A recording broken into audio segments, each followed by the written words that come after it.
I'm Connor Rebush, and if you are interested in the finer points of face punching, you've come to the right place. This is Heavy Hands.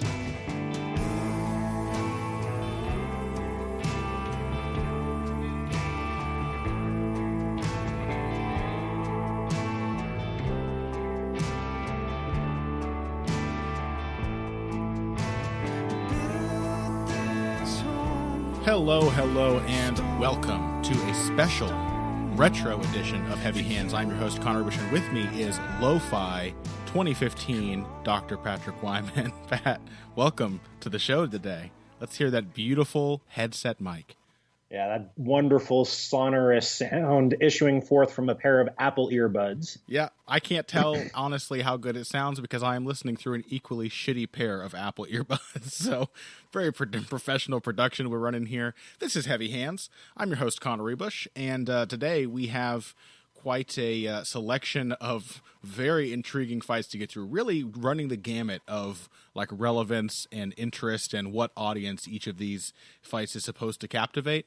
Of course, we're going to be kicking things off with a preview of this upcoming weekend's main event, a middleweight fight between Kelvin Gastelum and short notice replacement for depressing opponent Anderson Silva is equally depressing opponent Michael Bisping.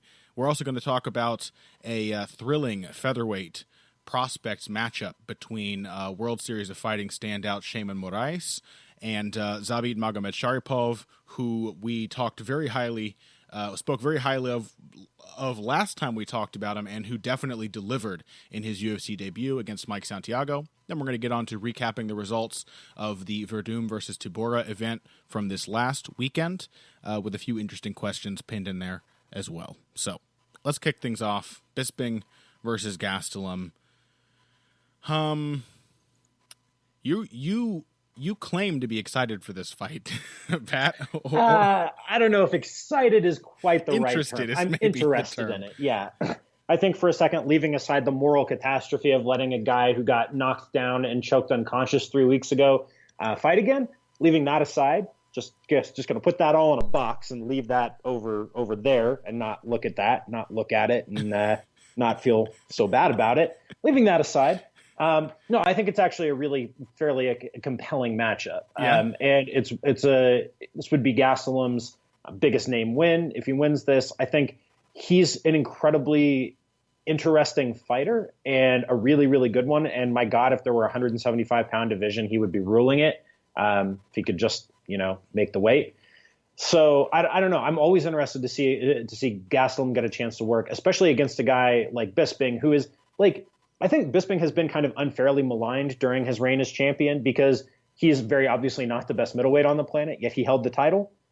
But I don't think it bears remembering that Bisping is still a really, really good fighter. Bisping was not like getting his ass beat by George St. Pierre before that finish. Like he was in that fight, was competitive.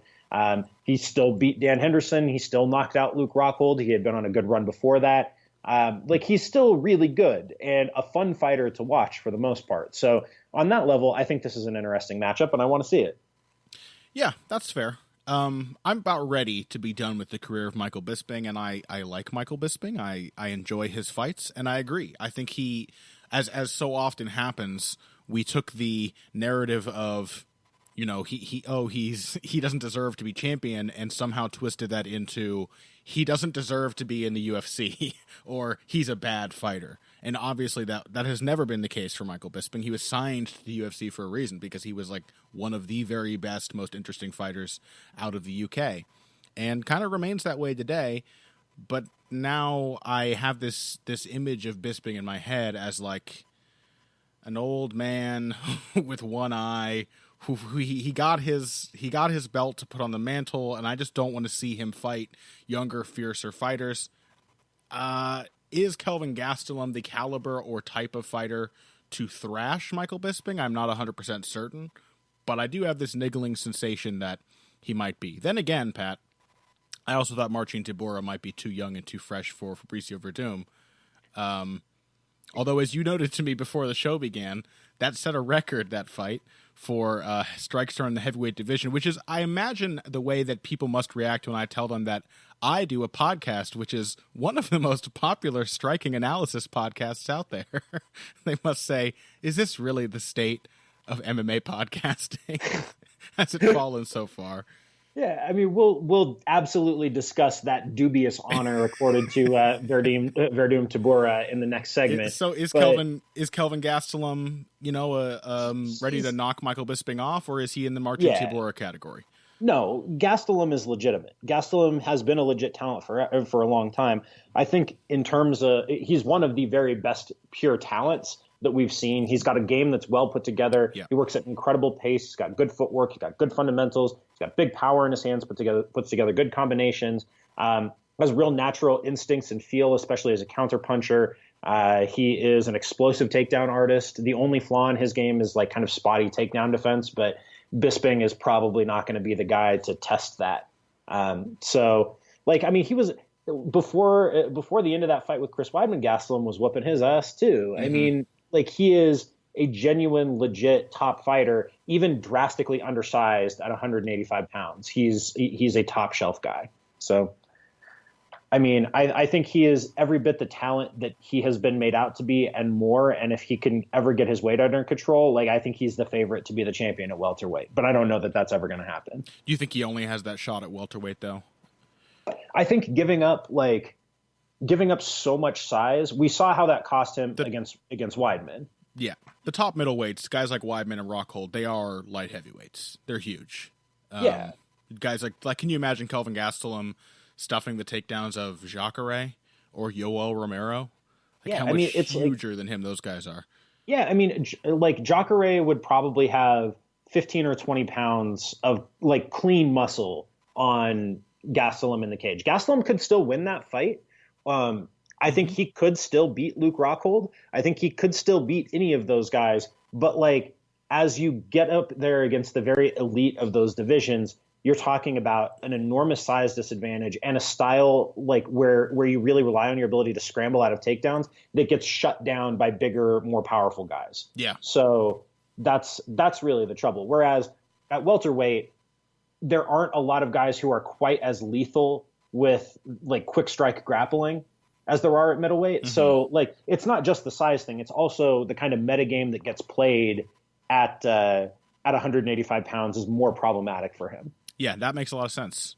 So setting aside the ethical questions about this matchup, stylistically, the matchup here could be a little interesting. Honestly, it seems to be so often the case these days where the UFC is just desperately trying to dig up the bones of old stars to keep their divisions alive. I just go into these main events having an analytical judgment clouded by emotion.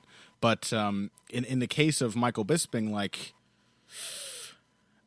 having a long range, high volume kickboxer style, I can imagine that having some serious success against the likes of Kelvin Gastelum, though Gastelum has the speed and the timing, though he also has an excellent jab. And as we were saying just before the show began, that is something that, as you were saying just before the show began, that is something Bisping has struggled with and may continue to struggle with, especially if he is having trouble with his eyesight. But Gastelum's size disadvantage, those tiny little arms of his, may actually be a significant factor if Bisping can work with him at long range. What do you think of the style matchup? Yeah, I mean, I think you've pretty much summed it up there. Bisping is going to want to stick and move and keep his distance and put together combinations in space and not let Gastelum into the pocket and not get backed up to the fence. That is basically what that's more or less the dynamic of the matchup. Gastelum is going to try to jab and 1-2 his way into the pocket where he can counter Bisping when Bisping tries to throw to keep him off. And I think Bisping would be foolish not to try for some takedowns to try to eat up some clock here. But I don't know. I think it's a really unfavorable matchup for Bisping at this point. I think Bisping, the version of him who beat Kung Lee and even and Talis Laites and those guys, that would be a much tougher matchup for Gastelum. But I don't think that Bisping is quite that dude anymore. I think he's I think the volume is going to be tough for him to keep up. I think durability has always kind of been a question and will continue to be so. And Gastelum hits real hard and is going to put a lot of volume on him. He's not going to tire Gastelum out. Yeah, that too. That is a serious problem. I think Mike might be well served to try to counter regularly. I mean, I think that was probably a bit of a gambit game plan when he fought Luke Rockhold the second time around, that he was really looking to stand in there and counter. I don't think that probably would have worked for much longer had he not found that perfect shot. But the one thing we do know about Gastelum is that he can be clipped on the chin coming in. He does tend to keep his head pretty high and puts himself in some vulnerable positions. Unfortunately for Michael Bisping, his chin is like 3 of Luke Rockhold's chins. So even that little window of opportunity doesn't really seem to be there for the count.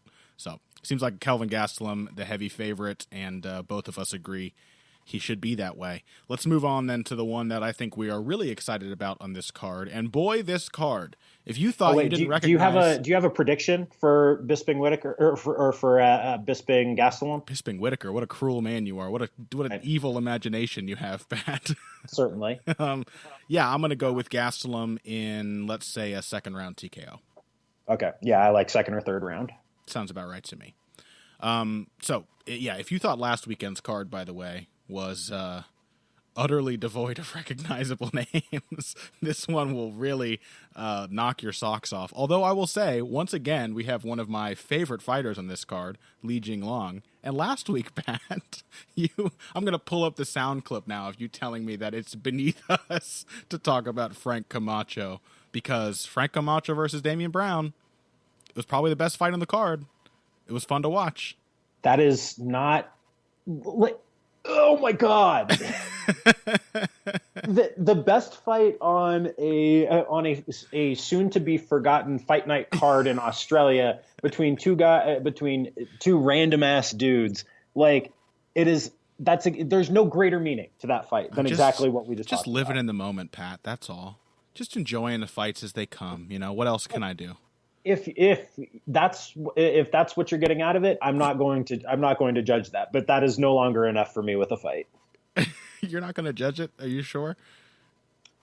I'm not going to judge it. It's just like, at this point, that's not why I can't watch a fight for the sake of watching a fight. There needs to be something at stake. Now, there's definitely something at stake in this one, though, right? A featherweight fight here. Yeah. Zabit Magomedsharipov taking on Shaima Morais.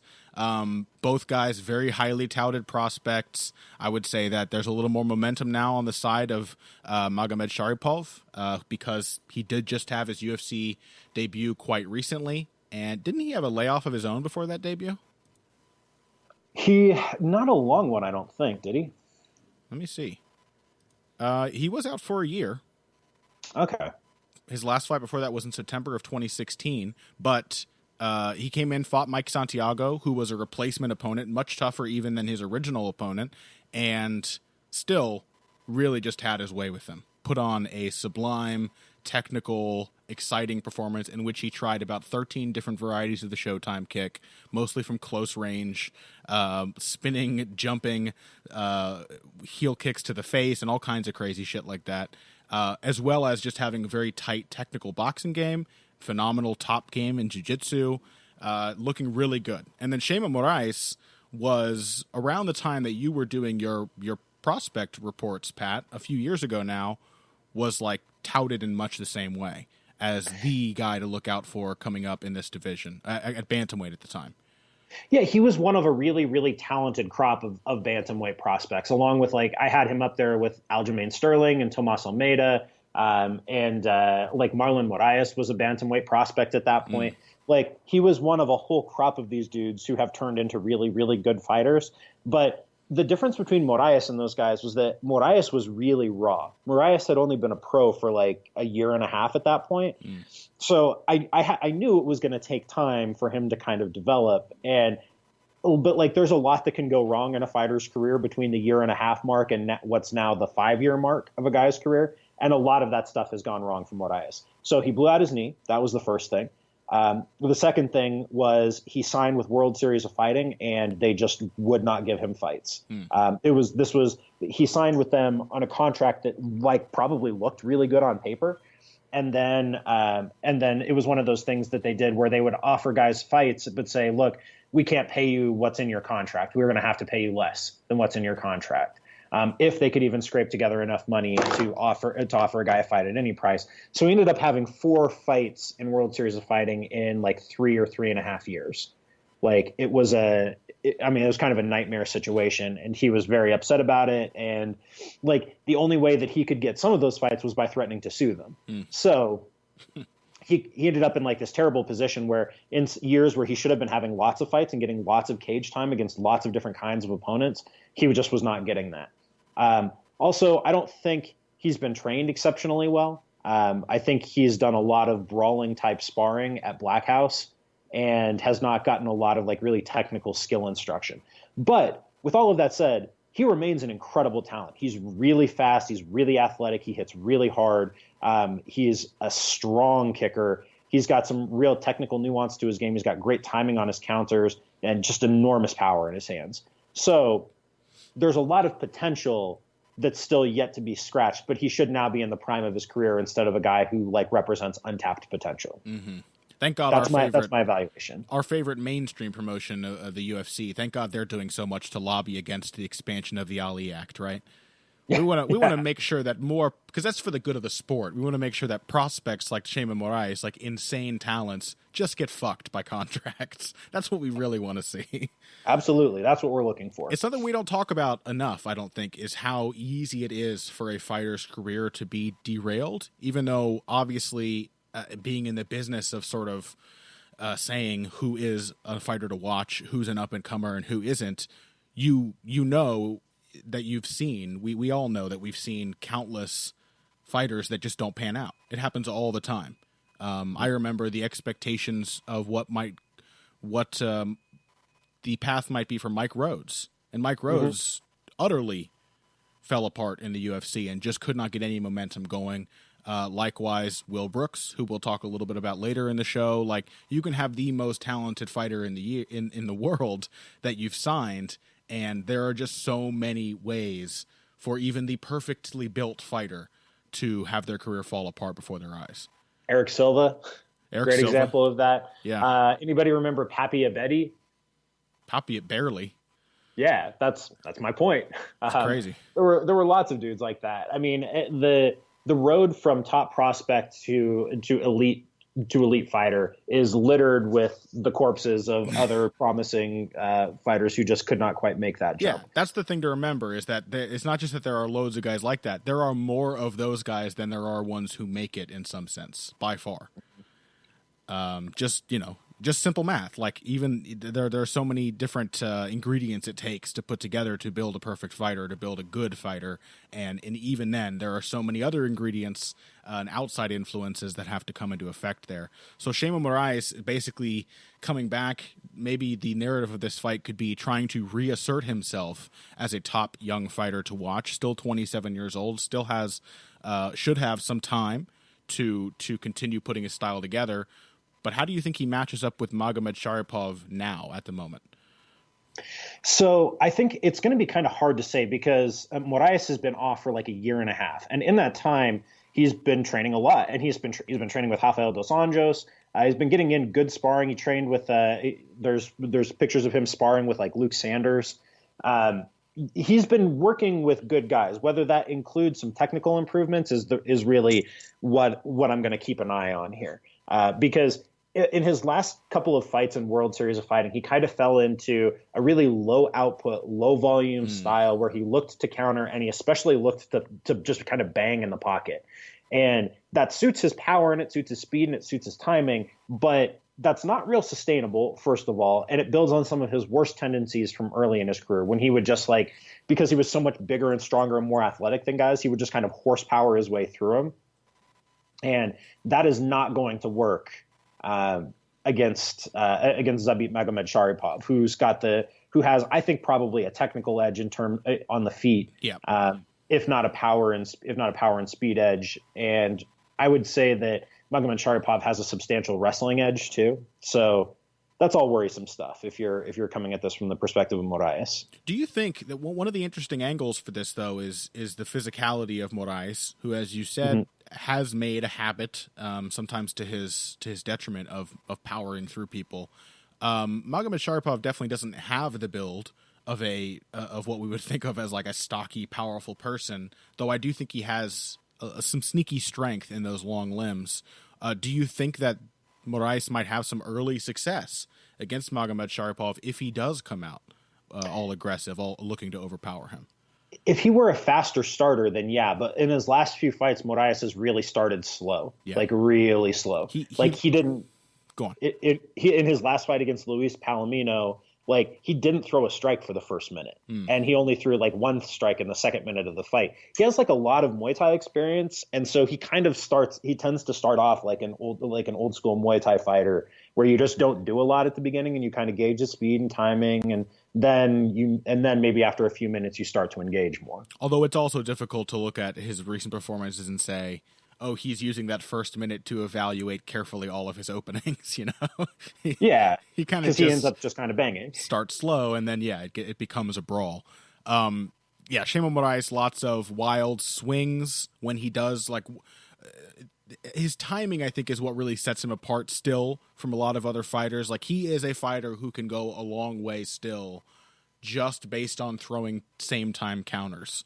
Because if he can walk you into an overhand elbow or a short right or a left hook as you come forward, there's very little a lot of fighters are going to be able to do to survive that. And he's got such speed and such power that just being able to time those shots when somebody's throwing at him, having that level of comfort in an exchange or even in a brawl, that kind of stuff does come in handy. It is like almost as if they have taken Shaima Morais, the UFC, and they have said, who is exactly the other fighter who makes sense for Morais as an opponent right now, but who is the exact guy that his core strengths, the things that he has learned to rely on, will have the least chance of working against?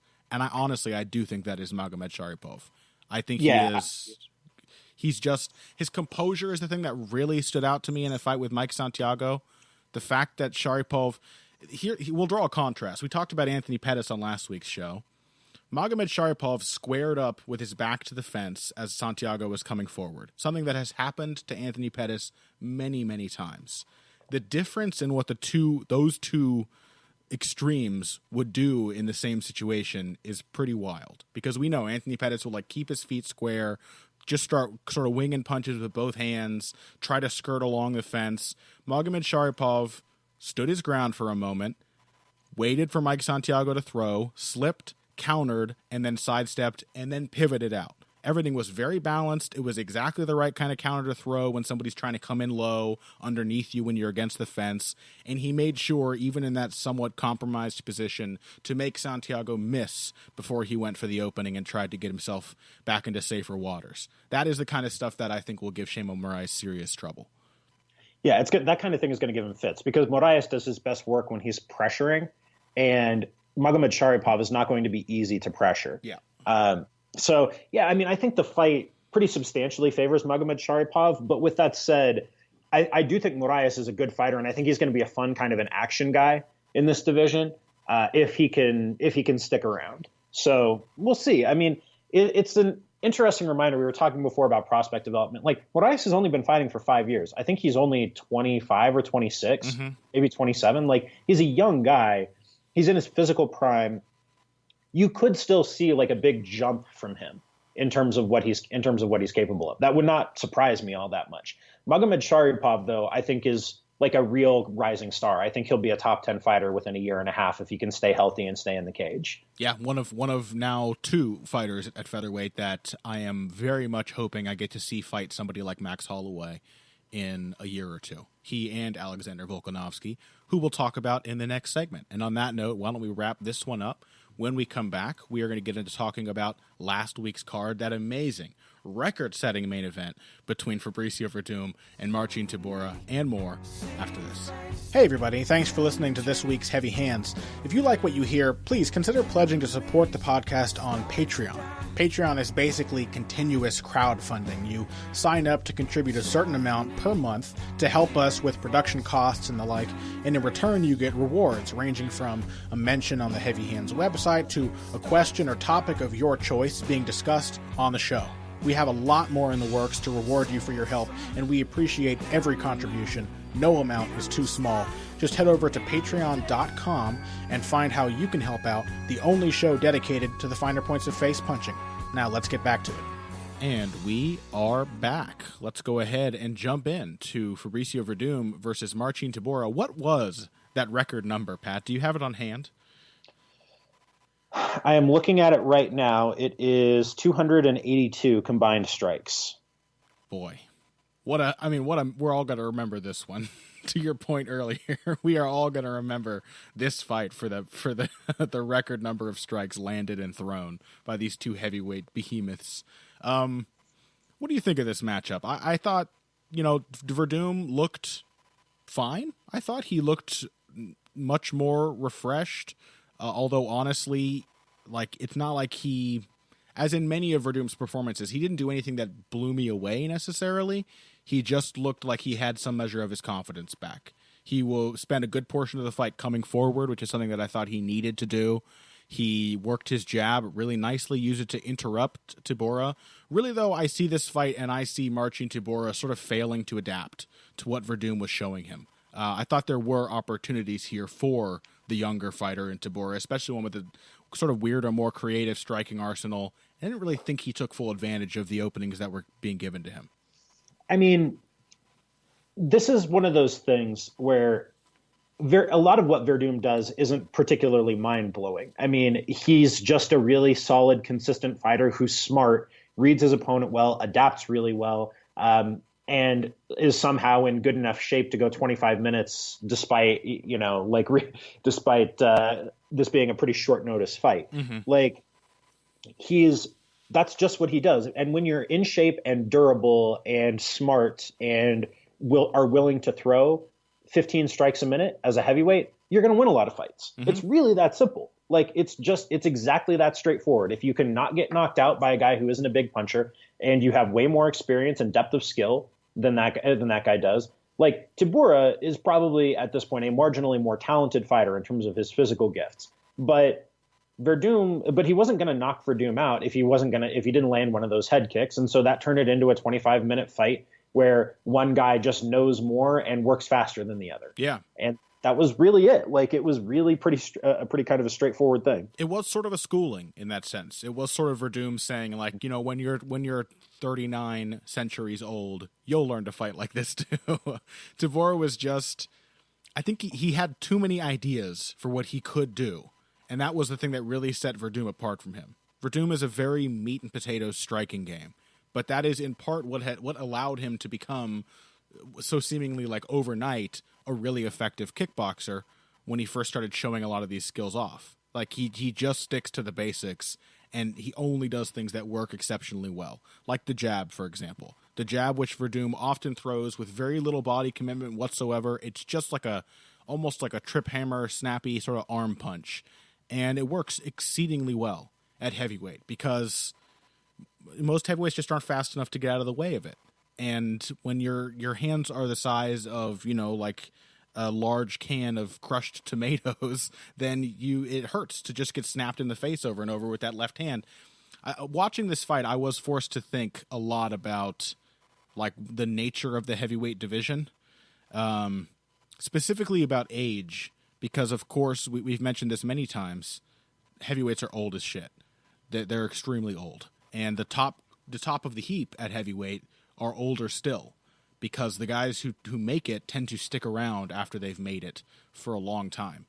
And I think it's just because experience matters more than anything else at heavyweight. I'm starting to think that. And I think this fight is a great example of that. Because, it may not have been spectacular and thrilling from bell to bell, but it was just a very experienced fighter doing the right things, just making wise choices and not really caring to push it too much beyond that.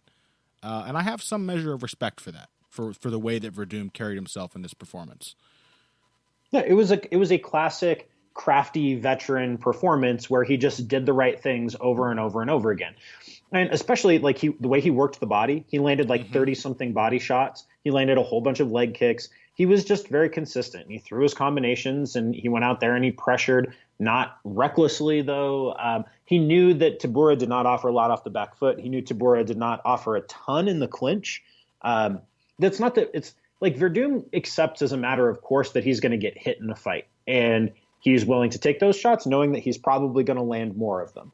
And having the confidence in your chin and the durability to make it work, and the cardio to comfortably work at that pace, that will take you a very long way. I mean, I think you're right about experience, but it's also just a matter of durability. Like all the guys who stick around for a long time at the top of the division also tend to be pretty durable. Yeah. Like that more than definitely other matters. weight classes, that matters a lot. To me, though, like heavyweights are like soccer goalies, where they're always like 5 years older than everyone else on the team, at least. Yeah. And you would think that the most important thing for a goalkeeper would be like reaction time, something that doesn't tend to stick around that well with age. But really, it's because the experience matters a lot. It's not really about like the consequences in soccer are also, like in the heavyweight division, are very dire. One goal can have a huge impact on how a game plays because not many goals are scored. And so the goalies, you think it's all about timing, but it's really just about knowing how to read the situation. Having had someone get up in your face and try to shoot on goal so many times that you don't react badly, you don't freak out, you just read their movements and you know what they're going to do before they really do it. And so you don't need a ton of reaction time. I think that kind of holds true for heavyweight MMA and heavyweight boxing as well.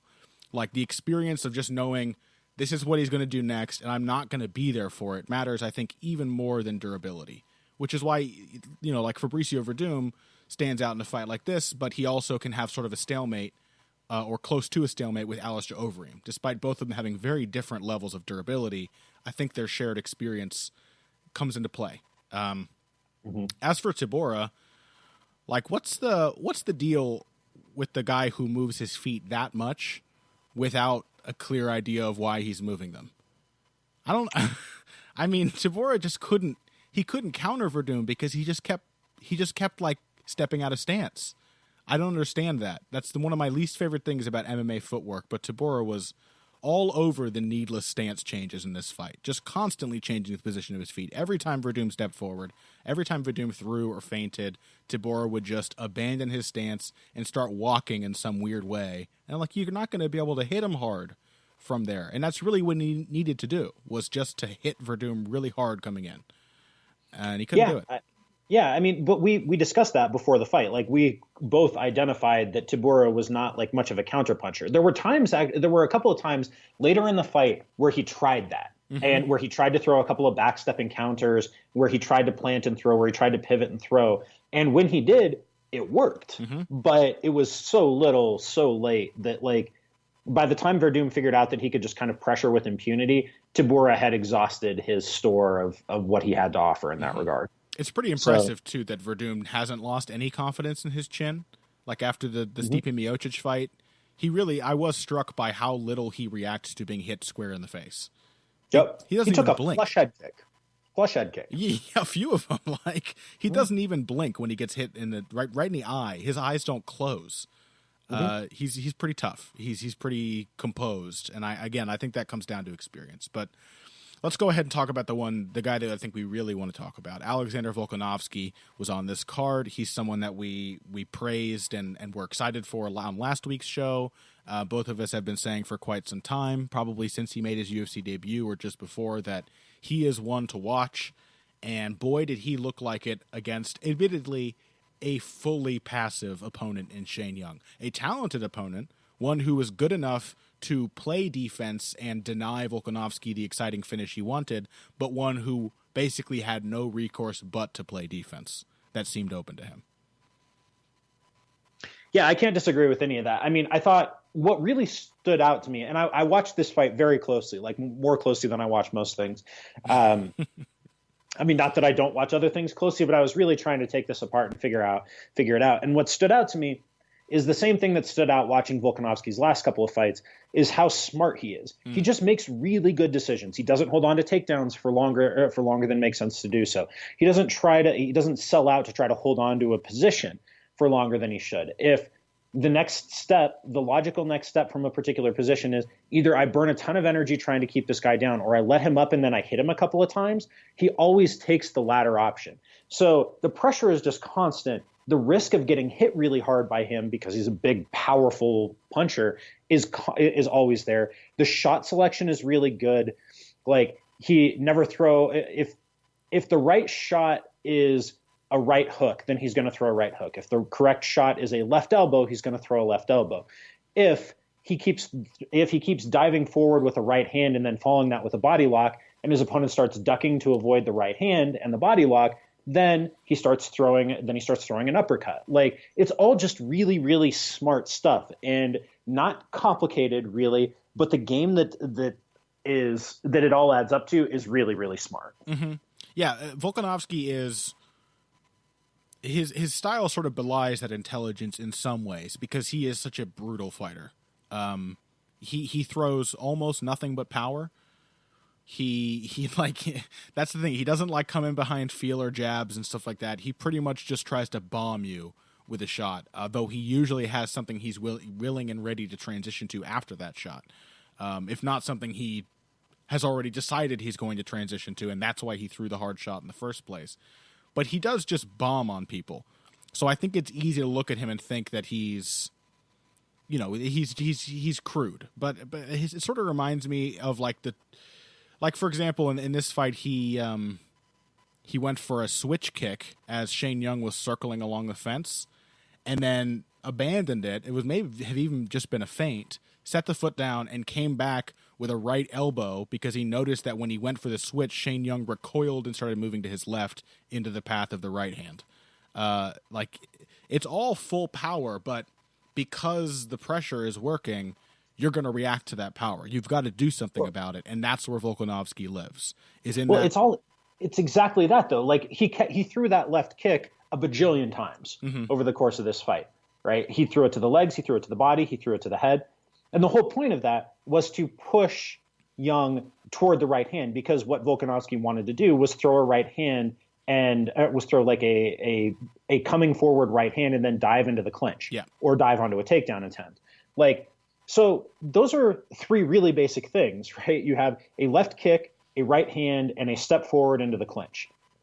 But it works over and over and over again because of how he threw the left kick, because of when he timed the right hand, because of how close he was when he attempted the body lock, because of the power, like, because of the shot selection. It all just worked really, really well. It wasn't particularly complex, but it all flowed together into a coherent whole. And like for Doom, because of the confidence. Like, Volkanovski just commits to his moves. And yeah, like he is happy to follow through, and a lot of his transitions are based on him sort of running through his previous attack into the next one. There's not a ton to say, I don't think, about what he did against Young, only because Young didn't offer really anything in response. But with Volkanovski now, we're definitely at the point where we can have a meaningful conversation about who he matches up with in the upper echelon of the division. I'm not sure about his call-out strategy of just saying, I'm nice, so mean people fight me, although I do appreciate the sort of earnestness of it. But who do you think, like, what's the future for Volkanovski? I think, honestly, the title aspirations are in the near future for him at this point. Pretty damn near, I would say. Yeah, I mean, I think let's look at he should get a top 15 fighter, I think. Yeah. Let me check the rankings real quick and see who they've got listed there. Somebody on Twitter, I'm sorry I don't remember your name, but they did suggest Volkanovski versus Ricardo Lamas, who is currently an unmatched member of the featherweight top 10. I think that's maybe a little much, but like, does Darren Elkins have a dance partner? Darren Elkins sounds like a good shout. Yeah, Darren Elkins is somebody in the Jason Knight to Darren Elkins tier of the featherweight division would be just about perfect. Jason Knight would be interesting. Somebody else shouted out the Korean Superboy, which would be a... Troy's hurt again, isn't he? Oh, is he? Goddamn. Probably. I think so. Probably. But that would be a wild-ass fight. Let's talk about the top of the heap, though. Assuming they're still in place whenever Volkanovski gets there. And we are taking a lot of assumptions, having just talked about how many things can go wrong for an up-and-coming fighter. But assuming that, like, the top of the featherweight crop is relatively the same in a year or two, who does Volkanovski want to be the titleist? Like, who is he the biggest threat to in the championship picture? Bigger threat, specifically, is he a bigger threat to Holloway or to Edgar or Aldo? I hate to say, I don't even want to imagine Aldo still being in that picture now because I love him too much.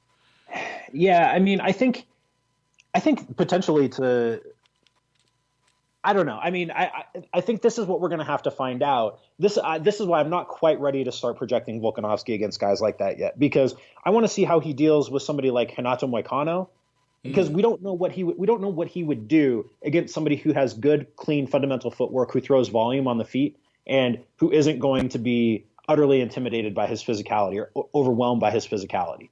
So that's that. I don't want to. I mean, I'm all about projecting guys, but I don't think it makes sense to project him just yet because we still don't know what he looks like against competent guys who are going to test his skill sets in particular ways. Fair. I like the Moicano matchup quite a lot, actually. And if I weren't worried about knocking off another promising, oh, you like that laundry noise in the background? Mm-hmm. Goes on way longer than it seems like it should. I also, if I weren't worried about knocking off another top prospect, I would love to see Volkanovski versus Magomedsharipov, who I think is a similarly testing sort of matchup for that kind of style. Yeah, I'm here for it. I'd watch that fight. All right. As for the rest of this card, we wanted to say a few brief words on Eric Shelton before we wrapped up and left UFC Sydney where it belongs in our distant, fading memories. Eric Shelton fought Janelle Lausa, a meaningful flyweight fight, although if you don't follow the flyweight division, those two names probably sound like absolute gobbledygook to you. But Eric Shelton is somebody we've been saying to keep an eye on for a while now, a very athletic, young fighter who has, unfortunately, because of the way the flyweight division works, only been matched with also very tough opponents thus far in the UFC. I don't think Janelle Lausa is really an exception, but Eric Shelton really took Janelle Lausa apart by the end of this fight. Yeah, Shelton is a guy that we've been high on for quite a while, and I think with good reason. Like, the dude is really, really, really gifted. He's really fast. He's really athletic. He puts his takedowns together with his strikes. Yeah, I mean, so he's got the kind of rinse and repeat takedown game that can work really well in this division because you're not necessarily trying to hold guys down for long periods of time. You got to kind of let them flow, unless you're Demetrius Johnson. Then Demetrius Johnson can do whatever he wants. But I like Shelton's game a lot. I think he's a really talented up and coming guy, and it was nice to see him. It was nice to see him do that here. Yeah, I'm interested actually in what you just mentioned, because watching this, I was reminded of Demetrius Johnson quite a bit. Mm-hmm. The approach on the ground is very much what DJ does in a division, and I think it works particularly well for him because like the smaller you get, the more emphasis there is placed on scrambling, the harder it generally is to hold guys down. And at flyweight, obviously in the UFC, is the extreme end of that, is where it's just the scrambliest fighters. And that's why a lot of the best flyweight fights are just insane scramble fests where nobody can hold a solid position on the floor. Shelton, like Demetrius Johnson, seems to be heading down a path of top control. And while that seems like it doesn't fit the metagame, I think it might be kind of an exploit of the metagame, where you have all these guys. At this point now, so many of the flyweights are so used to scrambling, and their opponents are so used to them scrambling, that you realize if you can manage to hold many of them down for a minute at a time, they sort of run out of ideas. That definitely happened to Ray Borg against Demetrius Johnson. I think Eric Shelton kind of had the same effect on a much lesser opponent in Janelle Lausa. But it was clear that once Lausa was, either had his legs in a low mount or up on the shelf of Shelton's knee, or he was having his guard cut through and passed, or was being forced to give up his back and turn, Shelton was doing a marvelous job of keeping him in a stable position and then just sort of slowly beating him up. And Lausa had no idea what to do because scrambling was not an option. Well, you have to be willing to throw real power into your ground strikes if you're going to make that approach work. Yeah, which and he seems Shelton, to be. Shelton is a savage ground striker. when he, and that's like to shout it back to something we were just talking about too, like Volkanovski. We're seeing a real renaissance of ground and pound right now. I think that's one of the big and kind of under talked about things that's happening in MMA right now. Is for a long time, ground striking was not really that big a deal. And now all of a sudden it's becoming a huge part of what folks are doing again. And I think it's because when the emphasis on scrambling for like 4 or 5 years in MMA really shook it up, because people were used to establishing position, maintaining position, and then you could posture and throw with power. Now, given that your opponent is going to scramble and is going to use your attempts to posture up as an opportunity to get out, to break your position, you have to rethink what are the positions from which I can throw and how do I generate power. People really had to completely rethink how you're going to throw ground strikes with actual power. And what we've seen is guys like Khabib and Volkanovski and Shelton and Demetrius Johnson too, because he can throw with just vicious power too. They found new positions and new ways of generating pop, you know? Yeah. Shelton is very much like his ground game with the striking is like a flyweight Khabib, whereas Volkanovski is like a featherweight Cain Velasquez.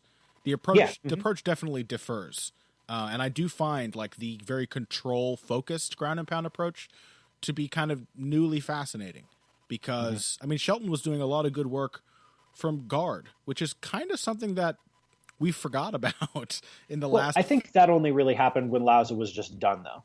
Like his best, that was only really in the third round when Lauza was completely out of ideas and had just kind of accepted that the fight was over. Yeah, I think that's fair. I think that he was clearly content to sit in guard when he realized that Lauza was sort of just laying flat in his back, even without pressure on him. But we don't really even see a lot of like classic guard striking in MMA anymore at all.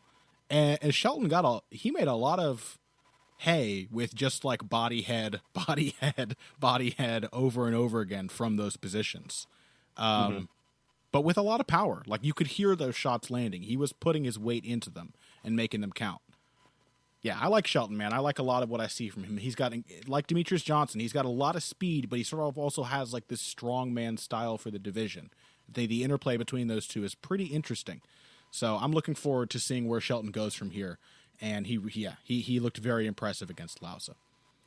Let's wrap up then, and when we come back, we are going to talk about, well, Brooks, Ill Will, who is now looking very genuinely ill, having suffered his third straight UFC defeat, and then we'll get on to some questions from our listeners after this.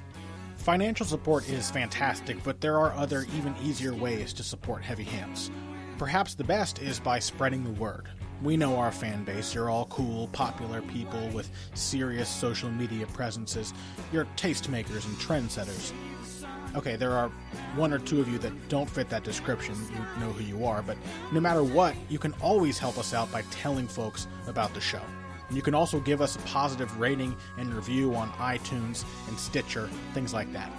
We rely on word of mouth and positive feedback to grow and improve, so thank you very much for your time and your help. Now, back to the show. And we are back. Will Brooks, WTF. That is the heading on this week's episode schedule that I wrote down. And that pretty much sums up my thoughts on the UFC career of Ill Will Brooks. What the hell happened, Pat? I have no idea. This is one of the most puzzling collapses of a fighter or an athlete of any kind that I've seen, because during his time in Bellator against really good competition, he looked amazing. He was not like deep into his career. He was not like a finished product. He was still getting better from fight to fight in demonstrable ways. Like he had a legitimate case, I think, for being one of the 5 best lightweights on the planet with room to get better still.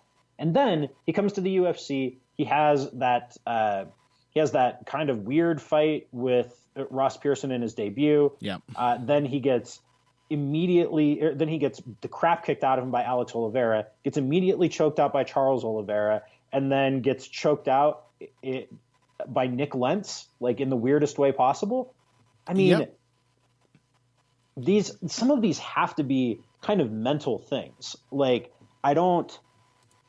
the Oliveira and Lentz losses, like those have to be kind of mental lapses, I guess. Because if you look at his statistics, he has the profile of a guy who should be winning lots of fights. Mm-hmm. He lands more strikes than he absorbs. He hits a lot of takedowns. His takedown defense, percentage-wise, is pretty good. Like, it's puzzling that the outcomes have been so poor. Yeah, I think that the strongest evidence on the side of there's something mentally going on with Will Brooks is the fact that a lot of these losses seem to be sort of failures of decision making, like just strange choices on Will Brooks's own behalf seem to lead, or on Will Brooks's part seem to lead to these losses. The first fight with Ross Pearson, I said on Twitter when Brooks lost, I was like, wow, every single one of his UFC fights he's looked off somehow. And it's very strange and hard to figure out. And somebody said, well, not all of them. He had that fight with Ross Pearson, but as you said, that one's weird to me too, because Will Brooks does not have the style, or I would have thought during his Bellator days, even the mindset of a fighter who would go out there and trade punches with Ross Pearson in the pocket. One of the things that stood out to us about Will Brooks in Bellator was that he was a smart fighter, that he would figure his opponents out, take away their tools, and then shut them down. And allowing Ross Pearson 3 rounds with which to trade punches in the pocket is not a smart strategy. It makes no sense. Likewise, ever putting your head under Nick Lentz's armpit when you have so many other ways of beating him and figuring him out also doesn't make sense. Nor, might I add, does keeping your hands literally down at your waist while you remove your feet from position and try to show off with flashy head movement. It's like, this is not the stuff that stood out about Will Brooks in Bellator at all. This is not the composed, technical, efficient fighter who seemed destined for greatness so long as he could get his way back to 5-round fights. And I don't think it's just the fact that these are 3-round fights, although maybe it is. I mean, maybe that problem that we identified from the beginning, Will Brooks just doesn't really know how to navigate a 15-minute contest. I don't know. It's just so strange. Like, it really genuinely doesn't make sense to me how Brooks has seemingly turned his whole career on its head so fast and done things that are so far out of character. Maybe we just didn't watch his Bellator fights close enough. Maybe there were things that were always there that were puzzling, but I don't think so. I don't think that's the case. Not to that degree. I mean, I think the patterns that were clear in his Bellator fights were like, Dave Jansen will do better than he probably should in the first round because he's going to come out aggressive. But after that, Will Brooks is going to figure out how to stymie his aggression. He's going to figure out how to thwart him and slow the pace of the fight back down. Like that's the kind of thing that has been utterly absent from Will Brooks's UFC fights. Are UFC opponents better? Some people have raised that point, but frankly, at this point, like, would you pick Nick Lentz to beat Mike Chandler? Because I sure as hell wouldn't. But Will Brooks, he beat Michael Chandler twice. So how is Nick Lentz, who, yes, he does have a lot of guillotine attempts, as Jordan Breen pointed out on Twitter and as everyone was harping on about, but even giving Nick Lentz your neck shouldn't be that risky, right? Like, Nick Lentz has more guillotine attempts than anyone in this division, but he does not have that many guillotine finishes. And Will Brooks still found a way to get guillotined by him. I don't know. It's just very strange. I mean, I'm sad to see it because he's really good. I mean, the talent is there. The skills are there. Still showed off some moves in this fight that looked really nice, you know? Yeah. Yeah, I mean, it's just puzzling and sad. Yeah, puzzling and sad. UFC Sydney, puzzling and sad. All right, let's move on then. We are going to wrap up today's show by talking about, we're going to answer a question posited by one of our listeners. And this question comes to us from Paul, who writes in. These are Patreon questions, by the way, people who have subscribed to help the show out on Patreon. And Paul writes, "Hi, guys, longtime listener." Thank you, Paul. Let's see, if the UFC was to do a Grand Prix type competition, do you think there's a particular style of fighter that would be better suited to that format? If you had your choice, what weight class would you go for, and who do you think would win that bracket? we talked a little bit about metagame, and we've talked recently quite a bit about the emergence of the new ground and pound specialists, the new wrestle boxers that we're seeing. Is there a style that stands out right now, maybe even like an emerging style in the current world of MMA that seems best suited to win a Grand Prix type competition? Yeah, I think it'd be Khabib's style. I think so? that takes a whole camp to prepare for. And even then, you're only giving yourself the best possible chance of defeating it, rather than like guaranteeing it and putting it in the bag. I think that kind of smothering style where you get taken down over and over and over again. Khabib doesn't take much damage, doesn't get hit very much, physically overpowering. Like, I think that's kind of the best. I think that's right now currently the best style for it. But that's also why I would want it to be lightweight. I think that's the deepest division that has the greatest array of different kinds of talents in the top 15 or so, where you would get a really awesome slice of the whole kind of breadth of what's happening in MMA, toss them all together into a stylistic mix, and you'd end up with some awesome results. Unfortunately, I have to rain on the parade and remind you that there is no way Khabib Nurmagomedov could make it through 3 rounds of a 8-man Grand Prix tournament. There's no way that it would actually fall on schedule at the very least. Yeah, I mean, the UFC also isn't going to hold a lightweight Grand Prix, so that's one hypothetical. Who knows, man? They're running out of ideas now, right? WME is looking for any way to get people to care about this damn sport. Now that they realize what they've bought. But yeah. I tend to agree. Like, when I think of these, so I don't know. Here's the thing: when you talk about a tournament, we can think of one night tournaments and how that's where the tournament really changes the style. But when you're talking about a Grand Prix tournament, you're really just kind of looking for the hardest style to prepare for. Because you do get a full camp to prepare for a Grand Prix, right? You get to look at your opponent. You get to know who you're fighting well in advance. You don't have to think about not absorbing a certain kind or amount of damage because you're not worried about fighting anytime in the very near future as you would for a one-night tournament. And so it kind of seems too easy, but it also seems to make perfect sense to pick a fighter like Khabib Nurmagomedov or a fighter like Alexander Volkanovski or a fighter like Demetrius Johnson, like somebody who can just with great confidence get in their opponent's faces and force them to their backs, because that's the style that, you need to have not only do you need to have the right style to counter that, but even somebody like Edson Barboza, for example, there are going to be a lot of question marks about can he stop the game of Khabib Nurmagomedov, even though I think both of us would agree that if you're looking for the style of fighter to oppose Khabib, Edson's pretty close to the ideal. Like he's got a lot of the right mechanics. He's got a lot of the right, pieces in his game to counter Khabib's style. And yet, because Khabib comes with such tenacity and pushes such a pace, you have to prepare for that as well. You can't just prepare to stop his favorite takedowns. You have to stop him. So I tend to agree. Although for action purposes, how about bantamweight, man? Yeah, I think bantamweight would give you the greatest number of barn burner fights. Of just incredible fights. Yeah, I mean, I think if you were to throw together the top eight bantamweights, I also think that it helps that that lightweight and bantamweight are the divisions where the UFC has the greatest concentration of all the elite talent. Mm-hmm.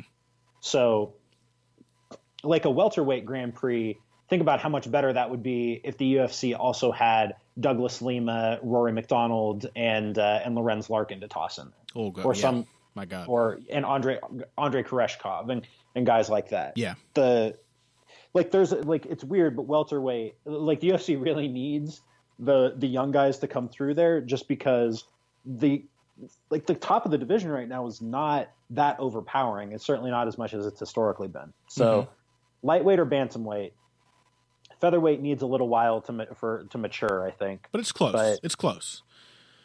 I would also say that there's an interesting conversation to be had if this ever does happen, and truly a part of me hopes that it does, because I would love a UFC Grand Prix. I wonder if at bantamweight, for example, you would have to favor somebody like, I don't know, a Cody Garbrandt, who is just a force of nature, who has great belief in his power and incredible speed and timing, to just be basically the hardest type of opponent to prepare for, or if you'd have to favor fighters like Dillashaw and Cruz, who are very good adapters, who, like Cody Garbrandt, can't adapt the way they can, I don't think, but he is harder to adapt to. So which of those is the better pick for a Grand Prix tournament? I think probably Garbrandt. Yeah, it's just kind of like the bare minimum requirement is that you just be able to threaten someone a lot for at least 5 minutes in each of your potentially 3 Grand Prix fights.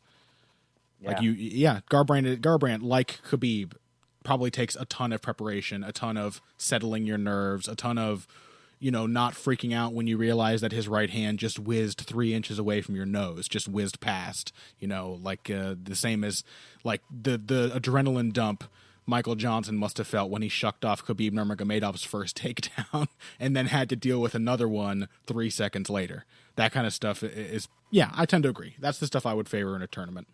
And I guess that's about it. Paul, thank you for your question. We like talking about Grand Prix. We want to see one soon. So, guys, keep writing in. In fact, especially for our Patreon subscribers, our patrons, I should say, we need your guys' questions. Go ahead and send us some messages on Patreon. Make sure they're messages. That is the easiest way we've thought of so far to sort them, although we are hopefully going to come up with some better system for organizing these so we can make sure we hit everybody and get through them in a more orderly fashion. But if you have not sent us a question in the past couple days, and most of you haven't, and especially if you are a Patreon subscriber at the $5 level or above, send us those messages, and please make sure to make note if it is a $5 patron question, or if you're just asking a question because you hope we'll answer it. We will still try to make a point of getting through a few of those and getting to questions from people who don't support the show at the $5 level, but obviously those people do have to get precedence. So that's about it for today's show. UFC Sydney, UFC, I got really sort of excited and nervous when they were talking a few weeks ago, Pat, about how many weeks of fight cards we'd have. I'm already done with it. I'm already so worn out and beat down by this end of year UFC schedule. I don't know how much more of it I can take, to be honest. I don't know. Yeah, it's tough. I mean, we'll make it. Somehow we'll make it. We'll make it through to now the much more depressing card that is headlined by Holloway versus Aldo 2, a fight I definitely want to see after the way the first one ended. So there's just so much to look forward to, but I guess I'm not feeling as optimistic as usual today. That's about it for today's episode. Before we wrap up, Pat, do you have anything to tell the listeners about coming out this week?